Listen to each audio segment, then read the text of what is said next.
सभी बच्चों को एवं साथियों को नमस्कार।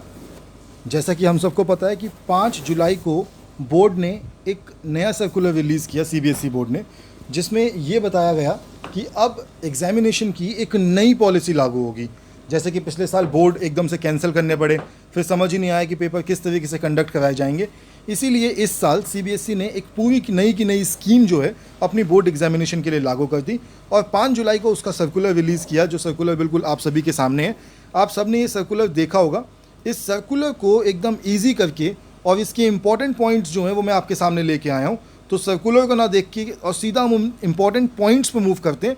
तो सबसे पहला इंपॉर्टेंट पॉइंट है कि academic session to be divided into 2 terms with approximately 50% syllabus in each term. इसका मतलब ये है कि अब एक पूरा टर्म नहीं होगा, 2 टर्म होंगे। 10th और 12th की एग्जामिनेशन की हम बात कर रहे हैं, जिसमें एक टर्म ना हो कि अब 2 टर्म होंगे, एक फर्स्ट टर्म होगा और एक सेकेंड टर्म होगा। The syllabus for the academic session 2021-22 will be divided into 2 terms by following a systematic approach by looking into the interconnectivity of concepts and topics by the subject expert, and the board will conduct examination at the end of each term on the basis of bifurcated syllabus। यानी कि board अभी ये release करेगा कि first term का syllabus क्या है और सेकंड टर्म का सिलेबस क्या है, लेकिन ये बात कंफर्म है कि सीबीएसई ने 10th और 12th की एग्जामिनेशन को 2 पार्ट्स में डिवाइड कर दिया है। फर्स्ट पार्ट टर्म 1 और सेकंड पार्ट टर्म 2। ऐसा इसलिए किया गया ताकि 10th और 12th की जो एग्जामिनेशन है उसको बहुत अच्छे तरीके से, बहुत ठीक तरीके से कंडक्ट किया जा सके। दूसरी जो मेन चीज़ थी वो ये था कि the syllabus for the board examination 2021-22 will be rationalized similar to that of the last year academic session to be notified in July 21। यानी कि जुलाई के महीने में, हाँ इसी महीने में जो सिलेबस है वो बोर्ड फिर से रिलीज़ करेगा कि कौन सा सिलेबस टर्म 1 में पढ़ाया जाएगा, कौन सा सिलेबस टर्म 2 में पढ़ाया जाएगा।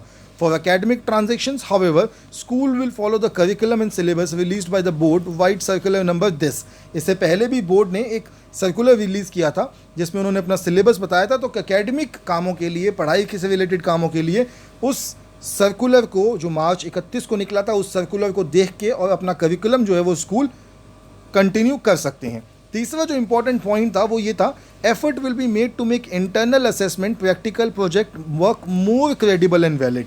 जैसा कि हम सब पिछले कई सालों से परेशान रहते हैं कि इंटरनल वर्क के मार्क्स कैसे दिए जाएं। पिछले साल आप सभी को पता है कि सिक्किम का प्रोजेक्ट आया, तो इस साल भी बोर्ड ने ये बोला है कि इंटरनल असेसमेंट, प्रैक्टिकल और प्रोजेक्ट, इसके लिए कुछ नए डिसीजन लिए जाएंगे जिससे इस काम को और क्रेडिबल बनाया जा सके और वैलिड बनाया जा सके और बच्चों का किसी तरीके से इसमें नुकसान ना हो। एक मॉडरेशन पॉलिसी बनेगी और वो मॉडरेशन पॉलिसी के हिसाब से सभी बच्चों को फेयर डिस्ट्रीब्यूशन ऑफ मार्क्स होगा। मार्क्स में जो डिस्ट्रीब्यूशन है उसमें कोई प्रॉब्लम नहीं होगी। जो करिकुलम जो पूरे साल के लिए डिसाइड हुआ उसके लिए भी सीबीएसई ने कुछ चीज़ें रिलीज़ करी हैं, जिसमें सबसे पहला पॉइंट है क्लास 9th और 10th के लिए internal assessment through out the year irrespective of term 1 and term 2 would include 3 periodic tests: subject enrichment, portfolio and practical work, speaking, listening skills and project। यानी कि 9th और 10th के लिए जो important बात है वो ये है कि पूरे साल इंटरनल असेसमेंट चलेगा और 3 पीरियोडिक टेस्ट होंगे आपके। टर्म 1 और टर्म 2 में टोटल मिला के 3 पीरियोडिक टेस्ट होंगे। आपका स्टूडेंट एनरिचमेंट की एक्टिविटीज़ होंगी, आप पोर्टफोलियो बनाएंगे, प्रैक्टिकल वर्क होगा, इंग्लिश में स्पीकिंग एंड लिसनिंग एक्टिविटीज़ होंगी और प्रोजेक्ट होगा। ये सभी चीज़ें 9th और 10th में पूरे साल भर चलती रहेंगी। 11th और 12th की बात करें तो internal assessment through out the year irrespective of term 1 and term 2। तो जो इंटरनल असेसमेंट है वो टर्म 1 में भी होगा और टर्म 2 में भी होगा, जिसमें होंगे end of the topic unit test, exploratory activities, practicals and projects. तो 11th और 12th में यूनिट टेस्ट होंगे, एक्सप्लोरेटरी एक्टिविटीज़, प्रैक्टिकल्स, प्रोजेक्ट्स जो होंगे जो टीचर आपको देंगे और उनके बेसिस पे आपका इंटरनल असेसमेंट लगेगा। इसके अलावा schools would create a student profile for all assessment undertaken over the year and retain the evidence in digital format. तो स्कूल जो है वो इंटरनल असेसमेंट के लिए स्टूडेंट की प्रोफाइल क्रिएट करेगा जिसमें स्टूडेंट द्वारा सबमिट की गई सारी एक्टिविटीज़ होंगी और इस सबको डिजिटल फॉर्मेट में रखा जाएगा ताकि बाद में कभी भी एविडेंस अगर बोर्ड मांगे तो स्कूल दे सके।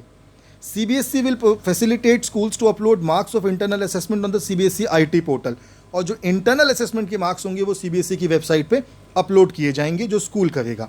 Guidelines for internal assessment for all subjects will also be released along with rationalized term-wise syllabus divided for the session 21-22, यानी कि जो रैशनलाइज सिलेबस है, जो रिड्यूस्ड सिलेबस है, कितना फर्स्ट टर्म 1 में है, कितना टर्म 2 में है, ये अभी रिलीज़ होगा। और इसके साथ साथ बोर्ड और भी रिसोर्सेज देगा, क्वेश्चन बैंक, टीचर की ट्रेनिंग, सैम्पल असेसमेंट, जो कि मोर रिलायबल होगा और इससे इंटरनल असेसमेंट ज़्यादा वैलिड हो पाएगी। तो ये सारी चीज़ें बोर्ड खुद रिलीज़ करेगा। इसके अलावा टर्म 1 एग्जामिनेशन के बारे में क्या बात करी गई है? टर्म 1 एग्जामिनेशन के बारे में बोला है कि at the end of first term board will organise term 1 examination in a flexible schedule to be conducted between November-December 2021 with a window period of 4 to 8 weeks for schools situated in different parts of the country and abroad. Dates for conduct of examination will be notified subsequently.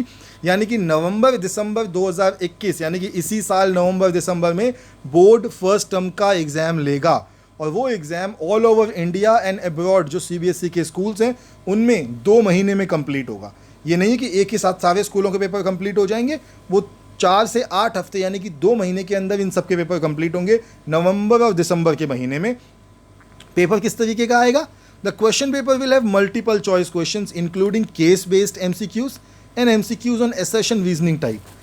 तो जो question paper होगा वो MCQ based paper होगा जो कि 90 minutes का होगा and it will cover only the rationalise syllabus of term 1, यानी कि जो भी सिलेबस अभी बोर्ड आपको बताएगा 50% टर्म 1 का सिलेबस, उसका एक MCQ बेस्ड पेपर नवंबर और दिसंबर में होगा। उसके अलावा the question paper will be send by CBSE to schools along with marking schemes, और जो क्वेश्चन पेपर होगा वो CBSE स्कूल में भेजेगा।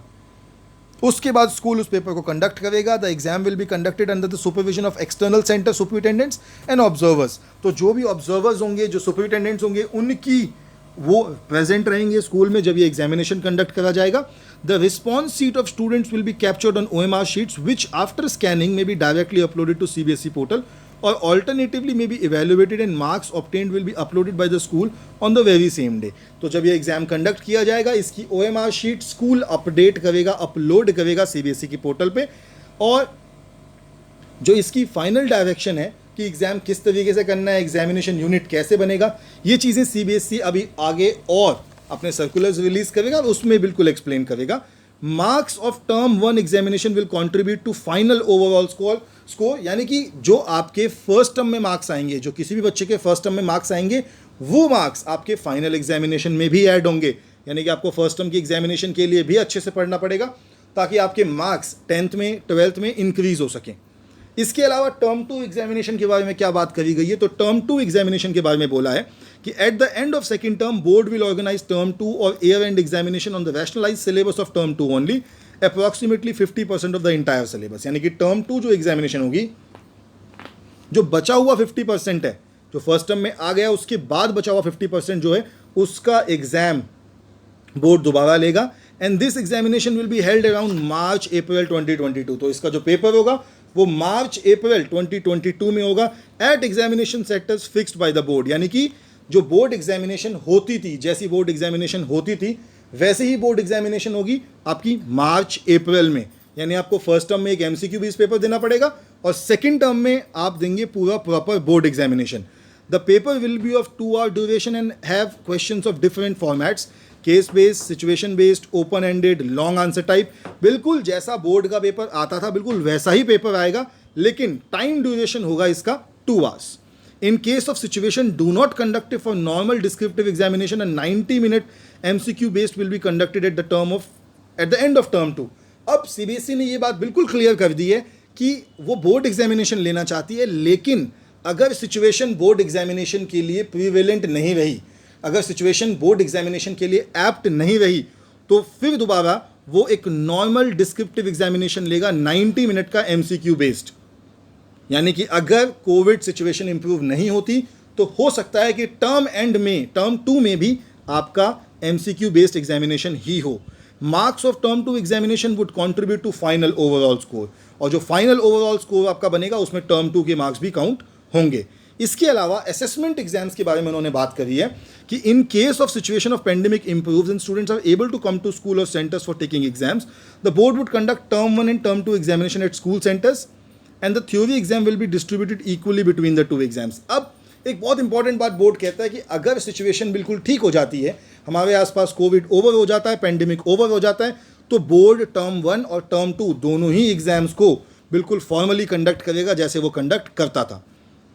In case the situation of pandemic force completes closure of school during November, December, but term 2 exams are held at school or centers. Term 1 MCQ based exams will be done by students online, offline from home. In this case, the weightage of this exam for the final score would be reduced and weightage for term 2 examinations will be increased for declaration of final result. एक और situation CBSE board ने ये describe करी है कि अगर नवंबर दिसंबर में जब आपका फर्स्ट टर्म होता है, अगर उस समय सिचुएशन ऐसी होती है कि स्कूल बिल्कुल बंद हो जाते हैं, तो उस केस में आप घर बैठकर ऑनलाइन एग्जाम देंगे, लेकिन इस एग्जाम की वेटेज बोर्ड कम कर देगा. फिर ज़्यादा वेटेज होगी उस एग्जाम की जो फाइनल में होगा, और नवंबर दिसंबर वाले एग्जाम की वेटेज जो है वो कम हो जाएगी. तीसरी चीज़ बोली है कि in case of situation of the pandemic force complete closure of school during March, April 2022, but term 1 exams are held at schools or centers. Result will be based on performance of the exams on term 1 MCQ based examination and internal assessment. अब एक बात बहुत important बोली है कि हो सकता है कि नवंबर दिसंबर में आपके एग्जाम बिल्कुल सही से कंडक्ट किए जा सकें, लेकिन मार्च अप्रैल में कोविड ज़्यादा बढ़ जाए और स्कूल बंद हो जाए, तो इस केस में क्या होगा कि आपका जो रिजल्ट है वो जो टर्म 1 में MCQ बेस्ड एग्जामिनेशन हुआ था जो इंटरनल असेसमेंट पूरे साल भर चला था, उसके बेसिस पे आपको बोर्ड आपके मार्क्स देगा. The board will be increase to provide year end result to students, यानी कि टर्म 1 के बेसिस पे ही आपका फाइनल रिजल्ट बनेगा. इसका मतलब ये है कि आपको बहुत ध्यान से अपना फर्स्ट टर्म एग्जामिनेशन देना है, क्योंकि हमें नहीं पता कि कोविड की सिचुएशन हमारे आसपास कैसी रहती है. लास्ट पॉइंट में उन्होंने लिखा है, in case of situation of pandemic force complete closure of school and board conducted term 1 and term 2 are taken by candidate from home in session 2021. The result will be computed on the basis of internal assessment, practical project work, theory marks of term 1 and term 2 taken by the candidate from home in class 10th 12th, subject to moderation and other measures to ensure validity and reliability of the assessment. अब अगर situation बिल्कुल ख़राब हो गई और ना ही नवंबर दिसंबर के exam हो पाए सेंटर पे और ना ही मार्च अप्रैल के हो पाए सेंटर पे, तो इस केस में क्या होगा, जो आपने घर से एग्ज़ाम दे रखे हैं उनका रिजल्ट प्लस आपके इंटरनल असेसमेंट में जो आपका प्रैक्टिकल था, जो प्रोजेक्ट वर्क है, इन सब का रिजल्ट मिला के बोर्ड आपके मार्क्स कैलकुलेट करेगा, और साथ ही साथ कुछ मॉडरेशन भी होगा ताकि आपके रिजल्ट में किसी तरीके का कोई झोल ना हो सके. तो ये बोर्ड ने एक नई सिचुएशन, एक नया सर्कुलर रिलीज़ करके मुझे लगता है बहुत सारे स्टूडेंट्स की टेंशन को भी कम कर दिया है.